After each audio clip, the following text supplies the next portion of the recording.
Welcome to the Slop Temple. We pray this video helps. You start by confirming your exact device model and current build.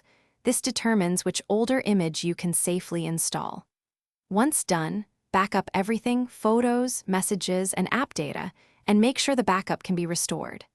Next, enable developer options, turn on USB debugging, and enable OEM unlocking so the bootloader can be unlocked. You must understand these steps, because a locked bootloader or missing backup can make rollback impossible or costly.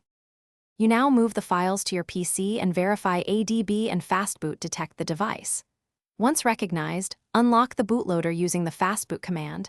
Note this often wipes data, which is why the backup mattered. Then flash the factory image components, boot, system, vendor, and any required radio firmware in sequence. Use the recommended commands for your image and wait for each step to finish before continuing. Rushing or skipping partitions can leave the device unbootable. You should expect a long first boot. Patience prevents interrupted setups.